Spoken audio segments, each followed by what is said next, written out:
My man just hit $10,000 on Instagram. God bless America. 1,000 followers. What'd I say? Dollars.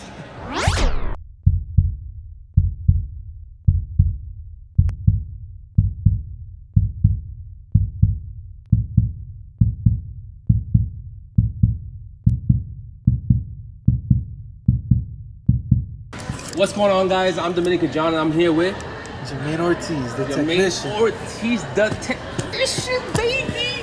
What's the record? 14-0, 8 knockouts. Let them know who you are real quick. Brief summary. Brief summary. I'm undefeated, lightweight, up and coming prospect, boxing prospect, fighting out of Worcester, Mass, ranked 10 in the U.S. WBC silver lightweight champion, former WBC youth world champion, and world championship coming soon, baby. And now, since you mentioned the WBC youth, welter, whatever, how does that work? How does everybody wants to have a belt when there's thousands and millions of boxers around the world? Well, Like everything is by weight class. Okay. By weight class, so I'm lightweight, and the WBC is an In the organization. U.S. lightweight or like Lightweight, region, no. north, So east? What lightweight is just weight class, how much you weigh. So Okay. I'm competing at lightweight, but somebody's comparing at 40 at welterweight. So we can have the same belts, but Yeah. we're a different weight class. So Okay. it's according to your weight class. And the WBC is an organization. So there's 4 major organizations that are recognized in the boxing community. It's the WBC, which a lot of people know as the green belt. Okay. The green Yeah, belt. you have the green belt, right? Yep. And who Other- else from Worcester has the green belt? Kendrick Ball just got the green Yeah, belt. yeah. Yep. Irvin Gonzalez too got the green belt. Okay. With different weight classes, like I said. So we have the belt, but we're in different weight classes. Yeah. There's the WBC, WBA, WBO, and IBF. Okay. So those are 4 major organizations that for world championship. And then there's regional titles, there's international titles, and there's the world championships, stuff like that. So there's different belts and calibers. Dope. So you opened up for Mike Tyson back in November? November 28th. I November opened up the 28th. pay-per-view. How do you get from fighting at Twin Rivers in Rhode Island or fighting at the Palladium? Have you fought at the Palladium? Yeah, That that was me. me. I was the main Okay. event at the Fighting at the Palladium, fighting at Twin Rivers, and then getting a fight like Mike Tyson, who comes back into the industry and then says, "I want to fight," and then you get a fight like that. Like, where's that come from? My promoter. The promoter does it all. The promoter. My job is to train it to fight, and I got a promoter who's done his job and got me to fight, and I'm thankful for that. Define a promoter. Is that like your manager too, or you have a manager and you have There's a a promoter? manager, there's a promoter, and they both do their jobs. They both have separate jobs. They work together sometimes, but the promoter's job is to get you fights. Just fights, period. He got to get you fights. What's a boxing team look like?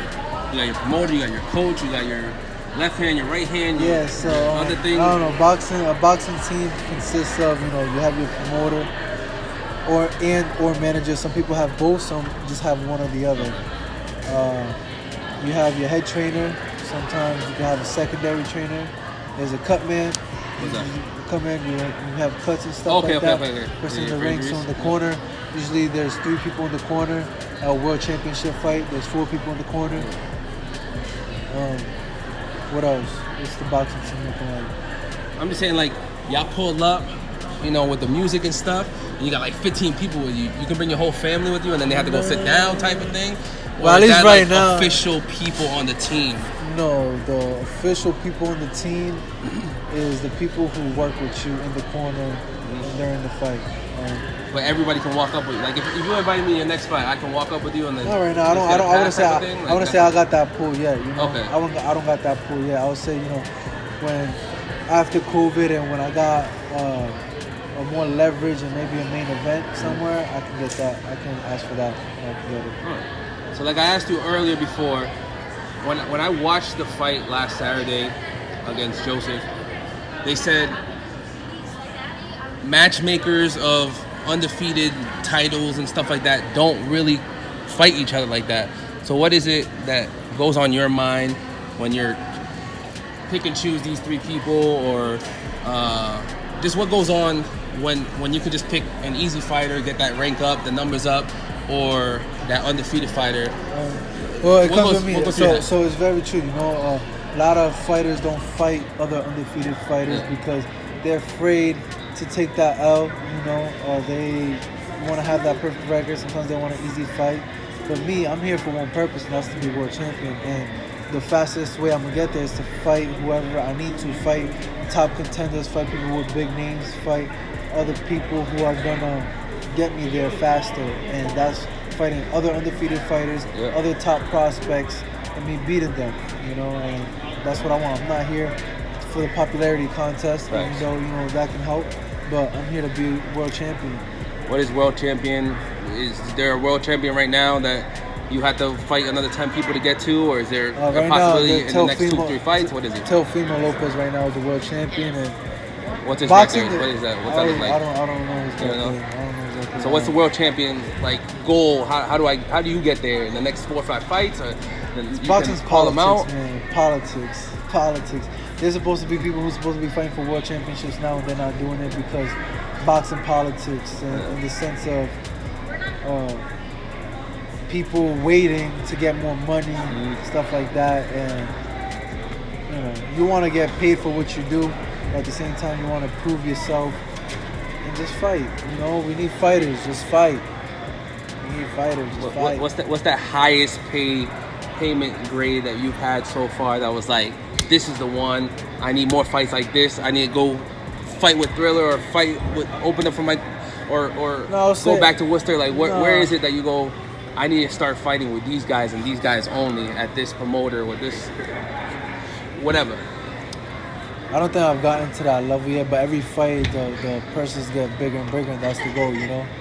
You know, the bigger and better fighters you fight, the more you're gonna get paid, and it's a level up thing, you know. We're gonna keep leveling up, and every fight is gonna be higher purses. Is that belt always on the line? Are both your belts always on the line? You have 2 belts, right? So the Youth World Championship is, I say former because you have to be less than 24 years old. So I already turned 24 years old. I no longer hold the belt. Okay. And the WBC. But do you get like written down as a legendary youth? Yeah, it's written down. You know, set in stone. I had that. But for this fight, there was no titles on the line. I don't know why.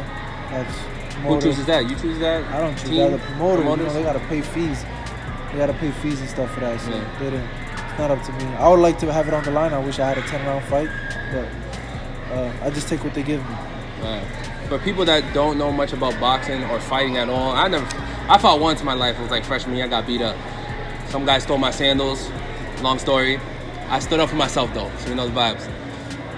What is the levels of, like, once you fight and your bruises or whatever, broke your nose, like, you guys are in a very serious industry that anything can happen any time of the day. How do you sit back at a jacuzzi or get a massage? Like, what is it? What's the process after to relax?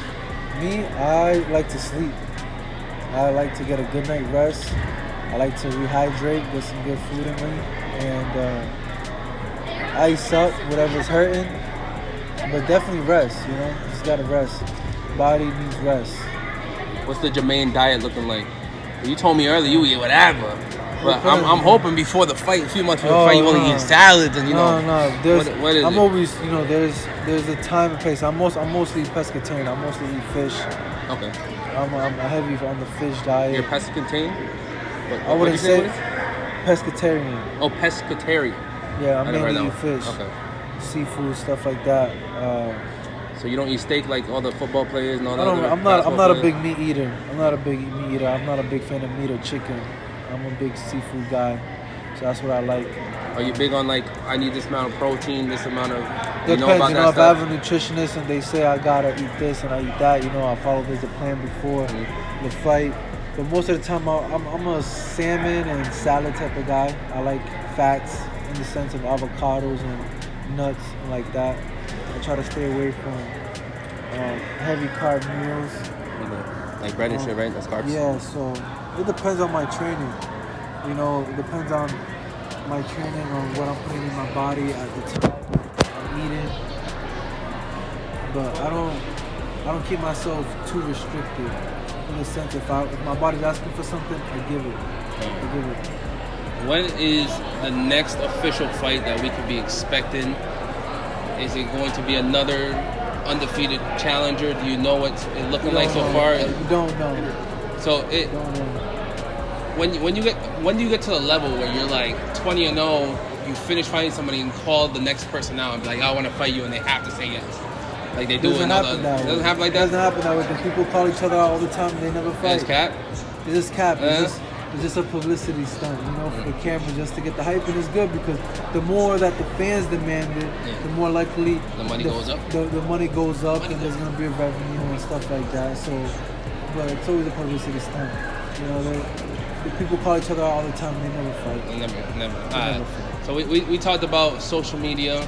My man just hit $10,000 on Instagram. God bless America. 1,000 followers. What'd I say? Dollars. Money is every follower is a dollar bill, so it doesn't matter. 10,000 followers on Instagram. What other social medias are you on? Actively, because you're not active on anything. But what actively are you on? Instagram. Just Instagram. Actively. So we actively on Instagram. We already hit 10K after the Thriller fight. After this fight, we just hit 10K after this fight. Have you thought about what Jake Paul does, fighting like Nate Robinson and other people like Mike Tyson coming back from retirement? Have you thought about or Mayweather fighting Logan Paul, which is an exhibition fight? It's not really about his record. Would you want to fight somebody like that, like a YouTuber, or have you ever thought about that? If the money's right, I'm willing to fight anybody. They're bringing I would say popularity and more new fans into the sport of boxing. I'm not hating on it. And if you got the chance to fight somebody who's not as skillful as you for more money than to fight somebody who's way more skillful, you're talking about risk and reward, Yeah. If the reward's a lot higher for lower risk, it makes business sense to do it. So, if the money's right, I'm gonna fight anybody. So that's what I was asking you earlier about people talking about, it's fight camp time, and in the last 4 months before the fight, these people talk about they don't have sex with their girlfriend, they separate from everybody. So to fight someone like Jake Paul or someone smaller than him, is it a waste of your time, training wise, pushing wise, all that stuff, or do you not? Like I told you, people say they go to a fight camp, and then they disappear for 4 months, and there's no drinking, there's no alcohol, and they just. Would that process be worth it? You said if the money's right, but would the process be worth it to somebody that's not skillful? You know what I'm saying? You can never underestimate nobody. Yeah. Nobody. This sport is dangerous. You can't underestimate nobody. So if you take a fight, you train like if you're fighting the best, regardless if the person's not skillful or not the best person you fought before. You train like if it was the best fighter you're gonna face. Point blank. That's a lot of information from my man Jamaine. Jamaine, talk to me about the good old days. What made you start wanting to fight and box? Were you a little troublemaker back in the day? You used to fight on the streets? You have older brothers, older cousins that used to bully you? What's going on? No, I started boxing. I just went into the Old Boys and Girls Club by Ionic Ave. And my coach, Carlos Garcia, was a very father figure, mentor. I did used to get into a lot of fights as a young kid in school, outside of school, and it was part of my regular routine. I was a little bully and I would like to fight. And was this middle school type of thing? Cause I met you, you were quite dude from since I met you. Yeah, elementary school, I would say. Elementary, I was a little bit louder. Yeah. Young guy was a little bit louder, and then. Boxing disciplines you a lot. Yeah. When you know what you got, I don't gotta be a loud mouth. So what they say, the loudest one in the room is usually what. I heard that. So yeah. I know what I got, so I don't gotta be loud with nothing. You asked me what motivates me to make videos like this, to talk to people like you. What motivates you to get into the ring every single time, work out every single time, get prepared every single time? Just knowing that I'm the best, knowing what I got. It's tough for me to sacrifice my entire life since I was a kid in this sport and to not give it my all. Knowing I would never like to live with the thought of shoulda, coulda, woulda, would have been, you know. And I'm here to give it my all, to be the best I can be, to maximize my potential in anything I decide to be. And that's why I go so hard, is really to live this life on earth knowing that I maximize my potential. So that's what pushes me, you know. Knowing that I'm being my best self, treating myself with that respect to myself, that I'm giving myself everything I have to offer to the world. What could you tell boxers that are doing pro debuts this year, or what the pandemic's probably a difficult situation, but pro debuts in the last couple of years, or 1-0 or 2-0 or 0-3? What kind of advice do you have for those guys that are coming up right now that could be the next you or the next whoever? One thing I would say advice is that social media. You don't always want to get that social media popping. Oh, yeah. Definitely. You know. How long you been fighting for? Professionally? Yeah. 5 years now. 5 years, 10,000 followers. Keep going. What we tell those guys, little guys, go. You know, you gotta get that social media popping, branding yourself. You are a business. You sell yourself that way, and just work hard and don't take nobody lightly. Never underestimate nobody, and do what's best for you. Always. What could you tell future Jamaine, whatever record he is, whether he's retired at 30-something, what could you tell that man right there, starting right here, right now, where you're at right now? Did you do the top of the line workouts? Did you fight hard enough? Did you win every single situation that you thought you should have won? What could you tell that man right now from what you experienced? Definitely. When I train to give my all. That's one thing. I don't cheat myself when it comes to working out, training, and giving it all in the ring all the time. I'm never gonna say that I should have trained harder, I should have done this. I'm always training hard. That's one thing nobody will ever outwork me. I'm always gonna give my 110%. But future self, I don't know. Just wait and see. Just wait and see what happens. Jamaine, you got anything else to say to the YouTubers? I only get like 50 views, so right now it doesn't really matter. But in the future, you know, I'm gonna get 50,000 views, you know, 100,000 views. Instagram, Jamaine Ortiz, Jamaine. Only on Instagram. I'm gonna put the ad name down here. Facebook, Twitter. I'm gonna get him on TikTok. TikTok, Jamaine Ortiz. All the socials, whatever it is, get at me. My YouTube, subscribe to my YouTube channel too, Jamaine Ortiz. What else we got to talk about? Nothing, man. Just look out for me. Champ is here. Champ is here. I'm Dominican John, and I'm with Jamaine, the technician Ortiz. My man is coming for everybody's neck. Let's do it. Love you, my guy. So far, so good. Same block, same hood. So far, so good. Same block, same hood.